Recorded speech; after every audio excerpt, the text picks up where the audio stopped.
Que a graça e que a paz do nosso Deus estejam a se derramar em nossos corações. Amém? Amém, igreja. Glória a Deus. Eu confesso que eu estou com um pouquinho de inveja do meu dirigente, né? Estou a fim de pedir o blazer dele emprestado. Ele está super elegante. Eu fiquei ali, Jesus, eu estou constrangido, Senhor. Olha o dirigente, a pose dele, né?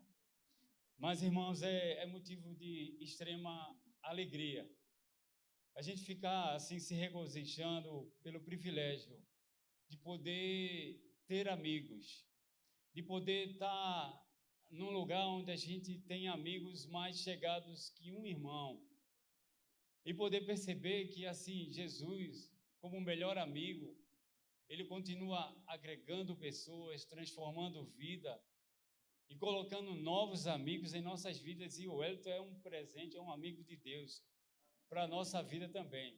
Você também, Diego, sem esquecer, tá? Meu saudade. Senão ele fica triste, né, gente? Meus queridos, eu queria convidar você a abrir a sua Bíblia. Aí, sentado mesmo como você está, confortável. Você vai abrir no Evangelho segundo escreve João. Os textos já foram lidos nessa noite, mas eu queria ler com você novamente o capítulo 15. Nós vamos ler alguns versículos. A leitura pode ser um pouco extensa. João 15, de 1 até o 16.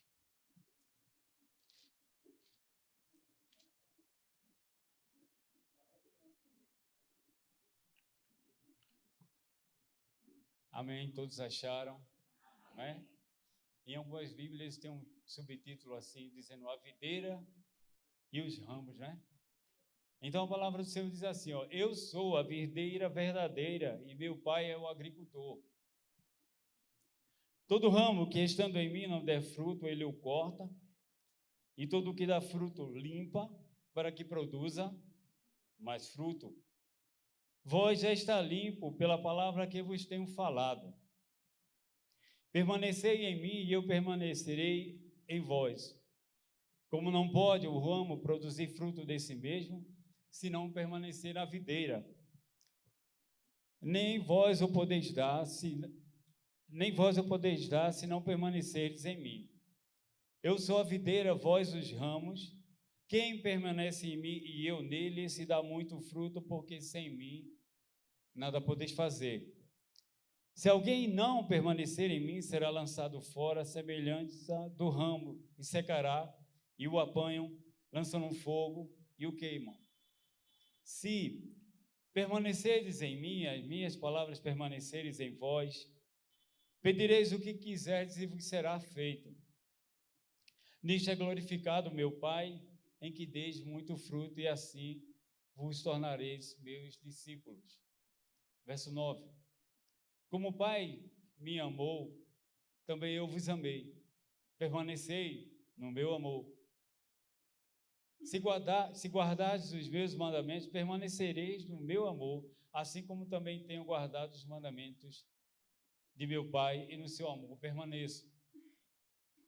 Tenho-vos dito estas coisas, para que o meu gozo, a alegria, esteja em vós, e o vosso gozo seja completo. O meu mandamento é este, que vos ameis uns aos outros, assim como eu vos amei. Verso 13. Ninguém tem maior amor do que este, de dar a alguém a própria vida em favor dos seus amigos. Vós sois meus amigos, se fazeis o que vos mando. Já não vos chamo servos, porque o servo não sabe o que faz o seu senhor, mas tenho-vos chamados amigos, porque tudo quanto ouvi de meu Pai vos tenho dado a conhecer. Não foste vós que me escolhestes. Não foste vós que me escolhestes a mim, pelo contrário, eu vos escolhi e vos designei para que vades e deis fruto, e o vosso fruto permaneça, a fim de que tudo quanto pedides ao Pai em meu nome, Ele vos conceda. Amém? Eu queria convidar você a baixar você baixar a sua cabeça e orar junto comigo, pedindo para Deus continuar falando com você nessa noite. Amigo Jesus, nós chegamos até aqui, é por tua causa. E aqui, Senhor Deus, tem muitos amigos teus. E tu nos trouxeste, Senhor Deus, justamente para falar sobre esse tema, porque tu se importa conosco. Tira o máximo de mim, Senhor Deus, e entregue o máximo de ti para cada um deles, Senhor. Muito obrigado por tudo, Jesus. Amém. Amém. Queridos, ninguém tem um amor igual a este. Ninguém tem. A palavra de Deus diz em Deuteronômio 26:11 que nós devemos celebrar, que nós devemos se alegrar, você, seu servo e todos que estão com você, por todas as bênçãos que o Senhor Deus tem dado a cada um de vocês. Esse texto, quando o meu amigo Marcos Aurélio me convidou para estar aqui, eu vi esse texto, estava na programação. E uma das coisas de imediato que eu me lembrei, que eu gostaria muito de celebrar e me alegrar juntamente com você, é justamente isso. A bênção de Deus nos conceder a amizade, nos conceder amigos. E, queridos, eu queria dizer para você que nesse mesmo momento eu senti saudade de coisas que a gente viveu durante um bom tempo, enquanto a gente estava morando aqui no Córrego. Porque a gente tinha uma casa, e embora fosse uma casa pequena e uma humilde casa, não que a atual não seja, era uma casa acolhedora, onde as pessoas podiam se chegar. E aí eu comecei a perceber, de um tempo para cá, depois que a gente saiu daqui, a gente foi morar num lugar que parece que é distante, isolado, as pessoas não se veem, as pessoas não se falam, ninguém conhece ninguém praticamente. Até para entrar num ambiente como esse tem que pedir autorização, que chato, mas necessário. E eu dizia, Senhor, aquele acolhimento acabou, os amigos se dispersaram, cada um foi para um lado, cumpriu-se a palavra de João 7,53, cada um foi para a sua casa, mas a gente não consegue mais se juntar. Isso estava machucando demais. Mas graças a Deus, e a amizade é isso, irmão, a amizade é uma árvore acolhedora. Grava bem essa frase, a amizade é uma árvore acolhedora. E aí a nossa casa novamente começou a acolher amigos, receber amigos. E aí eu tenho certeza absoluta, meu querido, que o Senhor Jesus nos disse o seguinte: é isso que eu quero que vocês continuem sendo, acolhedores. Acolham as pessoas, recebam as pessoas. E eu queria dizer que a gente começa a conquistar amigos tão valorosos, que às vezes eles são tão pequenininhos, que eles não têm uma idade madura, mas o carinho que eles expressam por nós é algo que não tem preço, querido. Eu vou dar um exemplo, é a pequena Maria Alice. Eu sou fã dessa menina. Filha...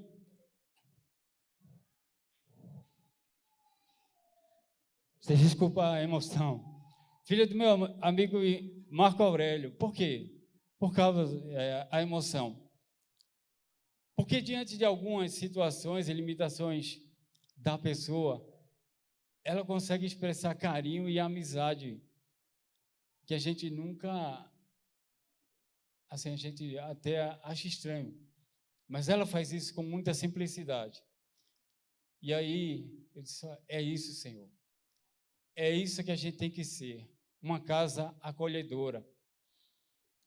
Quando eu vejo a casa cheia dos amiguinhos de Isabela, o carro cheio, aquela bagunça, e outros amiguinhos querendo se interessar e querendo se aproximar, eu digo, obrigado, Jesus, isso aqui é fruto, o Senhor está renovando, aquilo que a gente tinha saudade, o Senhor está trazendo de volta. E é muito bom, assim, a gente está em outro local, diferente. mas as relações começam a ser as mesmas.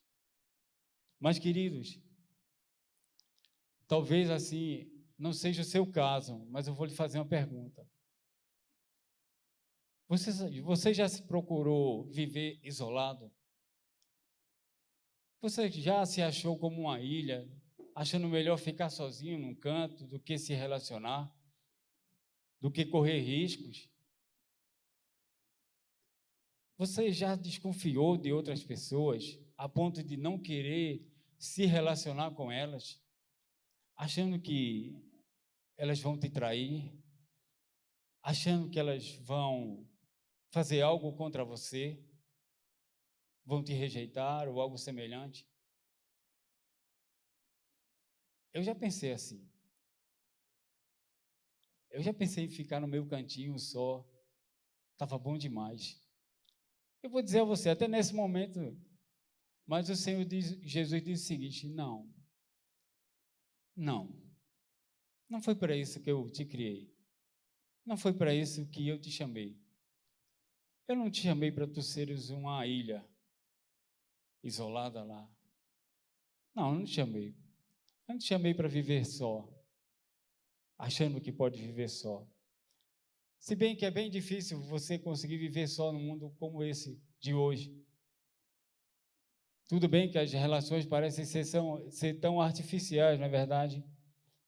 As pessoas se relacionam virtualmente, tudo bem mais fácil. Mas aquela relação de intimidade, olho no olho, proximidade, companheirismo, ela tem se perdido. E aí, meu amigo e meu irmão, a gente traz a mensagem nessa noite justamente sobre o melhor amigo que me encontrou, que se chama Jesus Cristo de Nazaré. Eu não tenho um amigo melhor que esse. Eu não conheço. Eu não conheço. A Bíblia relata muitos homens de Deus que se tornaram amigos de Deus, tá? Adão era amigo de Deus, conversava com ele. Abraão se tornou amigo de Deus porque creu em Deus, e isso Deus colocou como justiça. Jó, amigo de Deus, e muitos, queridos, muitos amigos, sabem? E eu queria dizer uma coisa para você. Quem tem amigos, ele não fica paralisado, não. Ele não fica escanteado, jogado no lugar, não, ele não fica. Sabe por quê? Porque quem tem amigos, e isso é bíblico, a Bíblia diz isso, ele anda. Porque amigos se importam com amigos e os conduzem ao melhor amigo. Os evangelhos, Mateus, Marcos, Lucas, eles relatam isso. Uns homens pegaram o seu amigo e disseram: vamos levar ele para Cristo.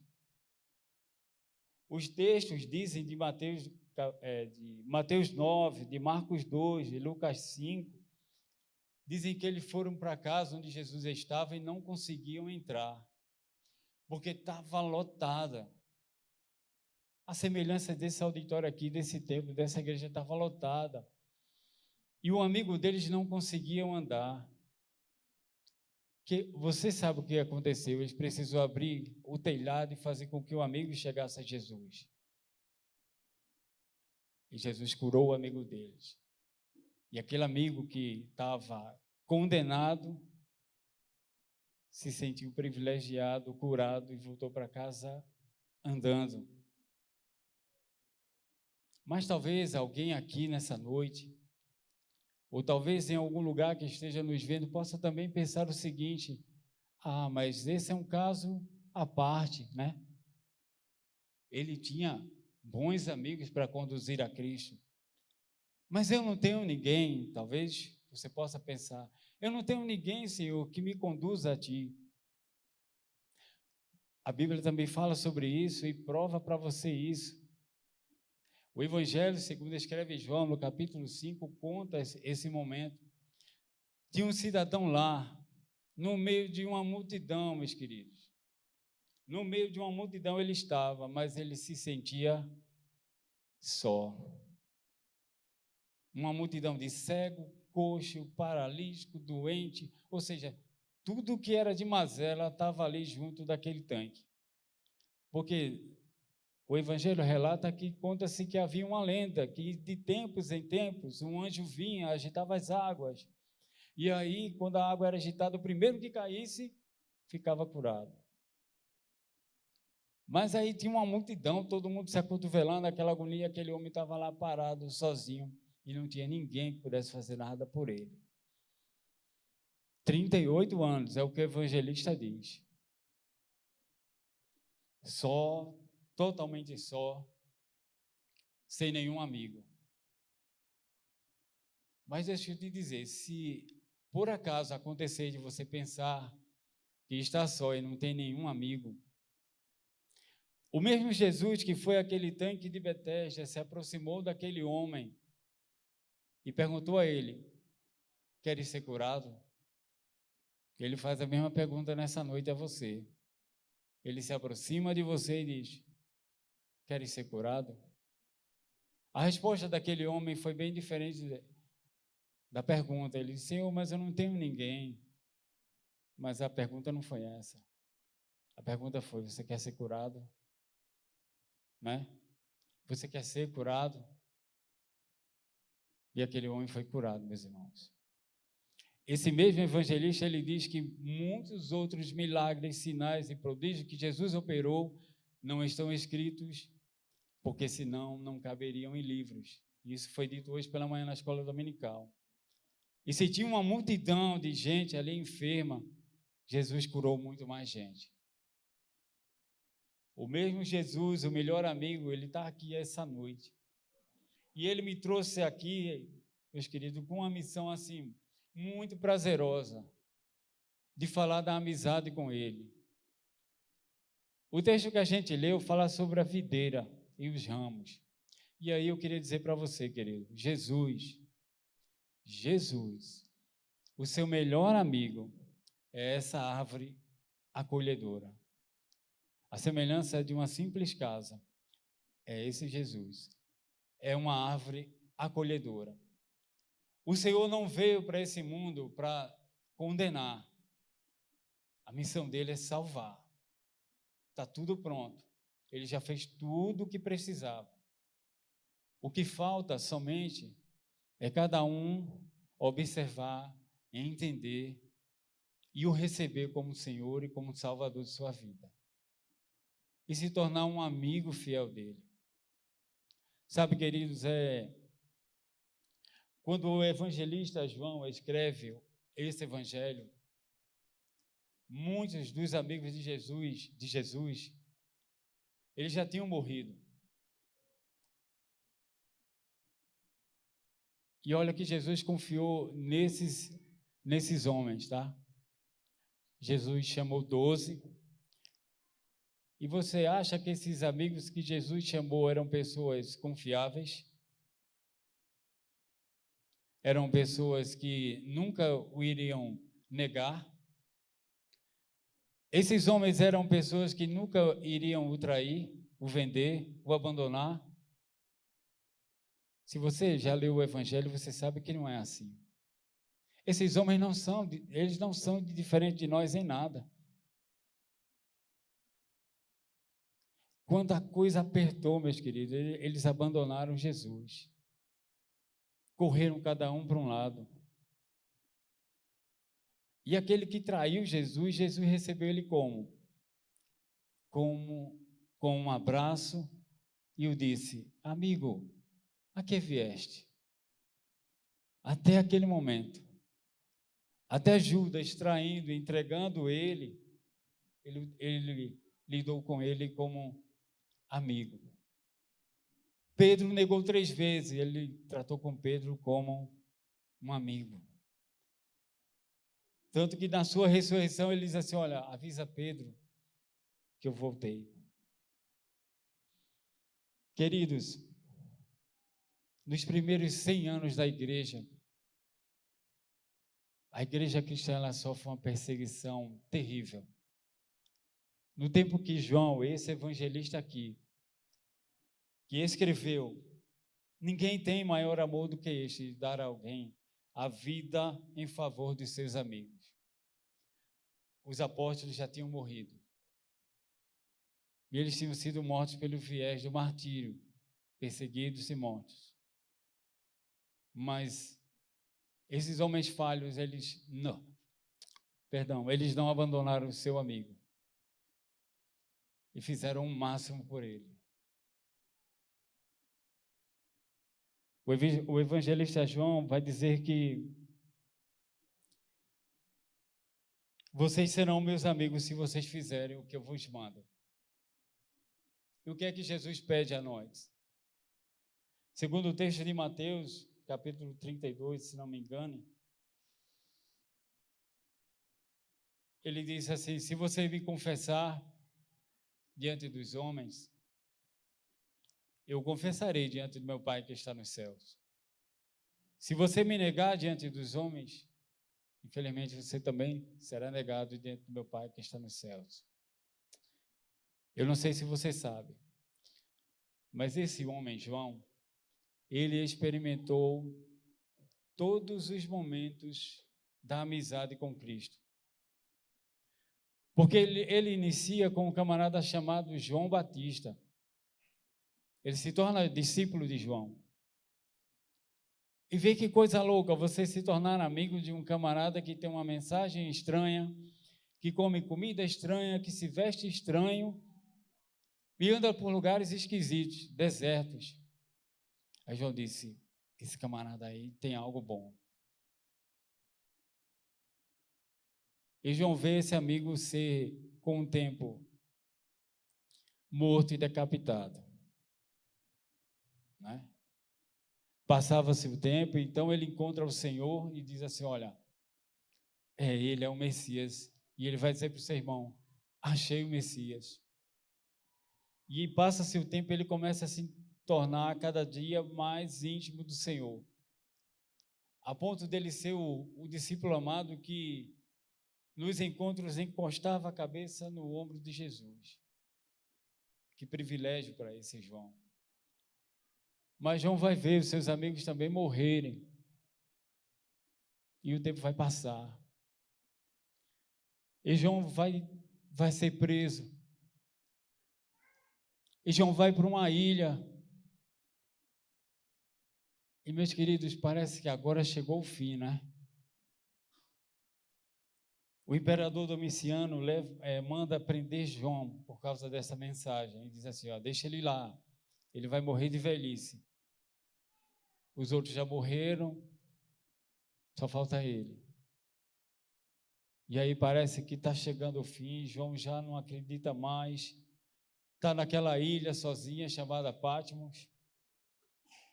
E o texto que ele escreve, a revelação, o livro de Apocalipse. Meus irmãos, o amigo fiel não deixa ninguém sozinho, não.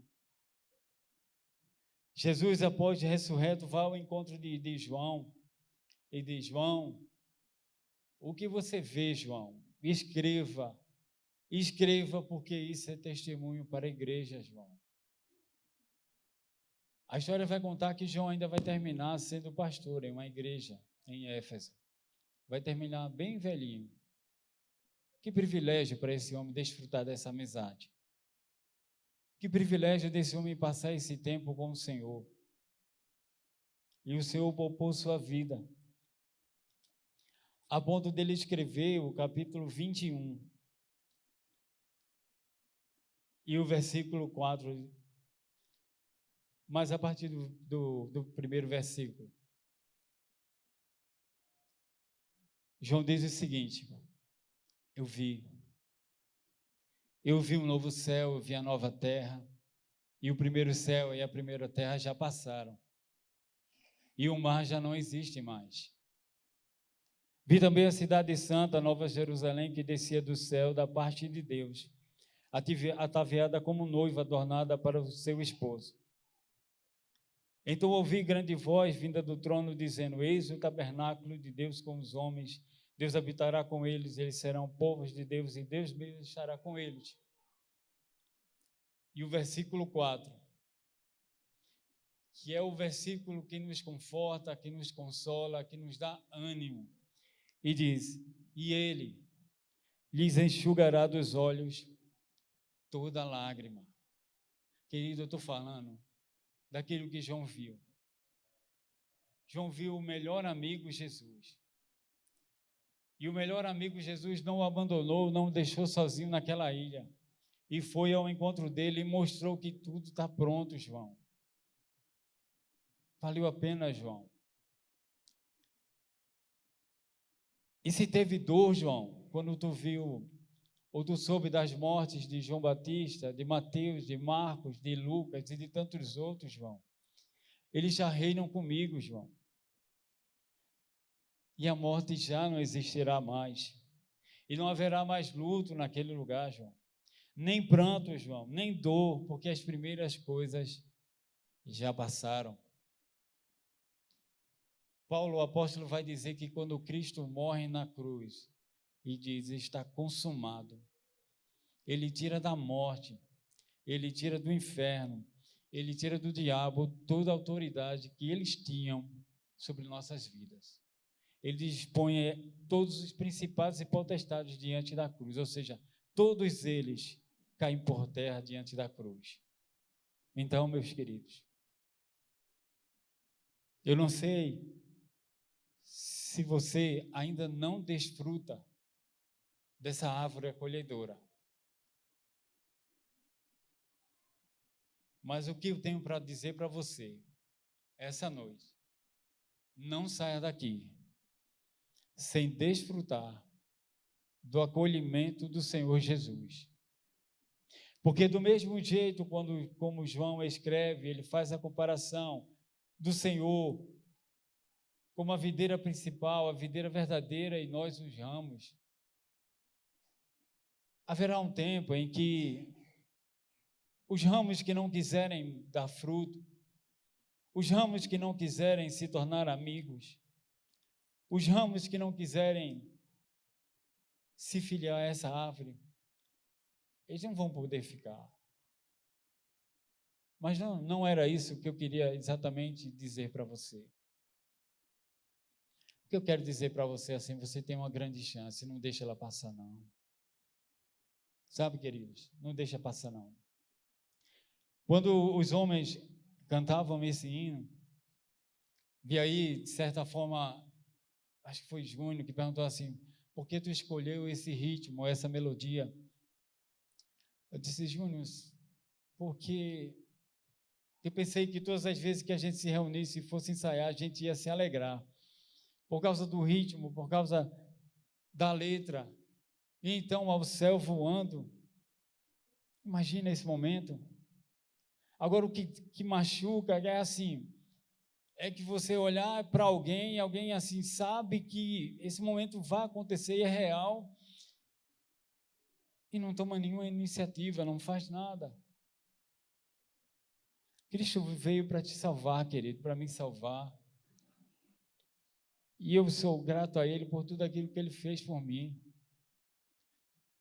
Eu merecia que Ele desistisse de mim, por aquilo que eu já fiz por Ele. Mas Ele não desistiu, Ele disse assim: não, você serve ainda, você vai ser útil.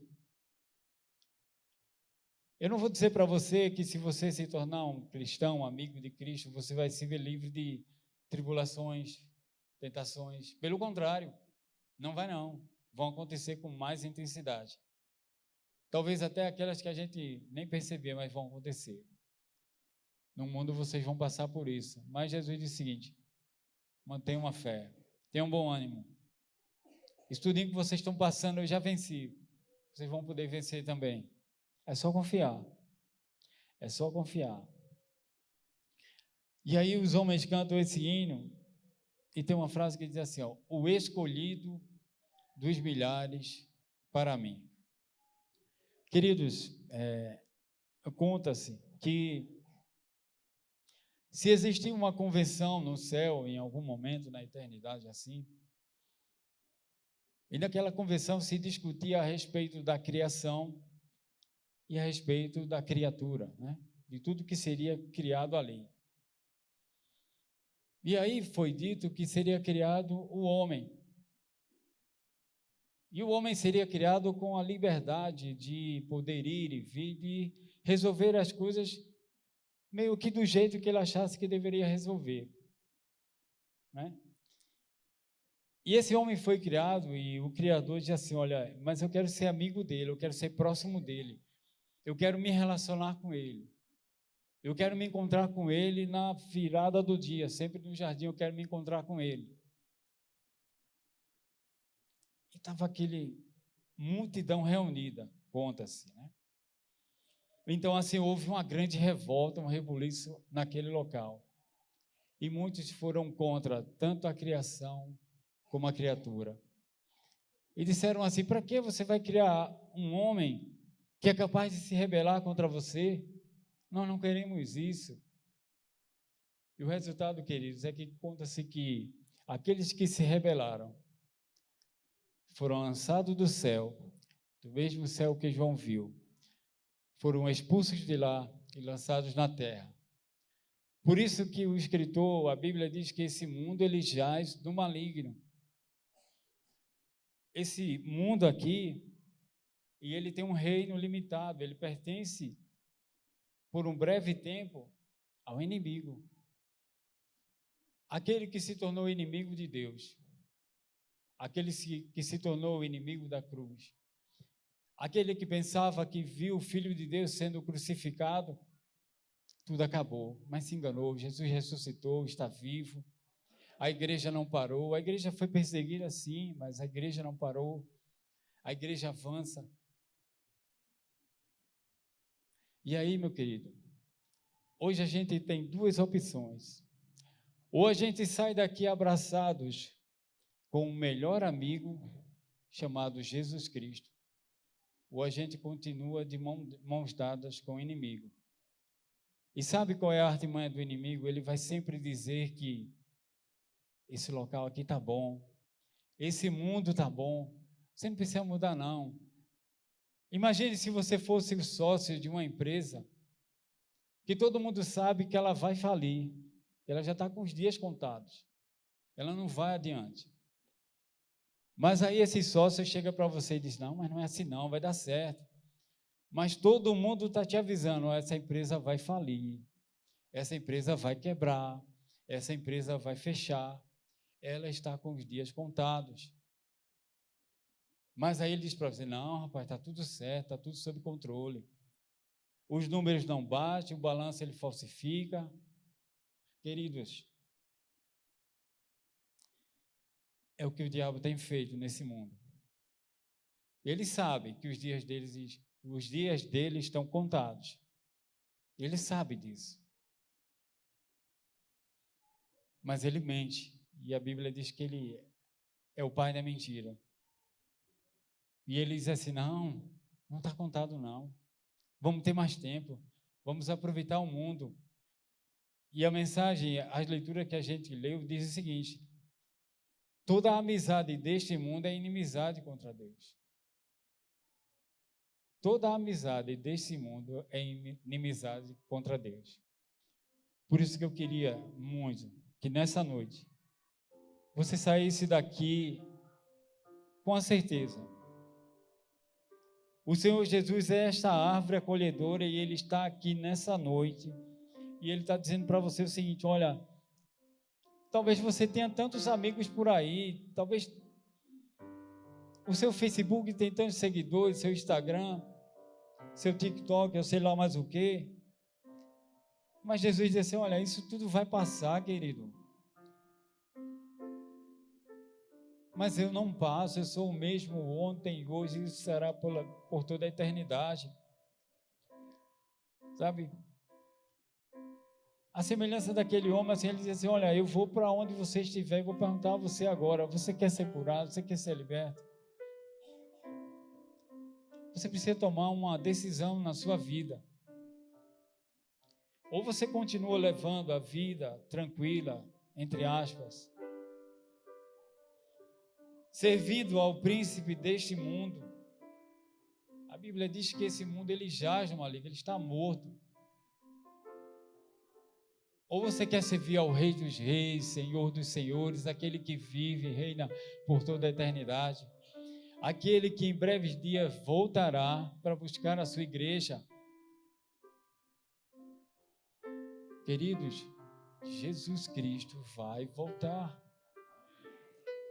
E quando ele voltar, ele quer encontrar você como amigo dele. Ele quer estar próximo de você. Sabe, queridos, João chegou num momento da vida dele, como um servo do Senhor, que ele achou que estava tudo perdido. Num lugar distante, numa ilha isolada, mas o Senhor foi até ele. Talvez você esteja numa ilha isolada também, mas o Senhor vai até você nessa noite. E diz: ei, eu estou aqui, eu venci.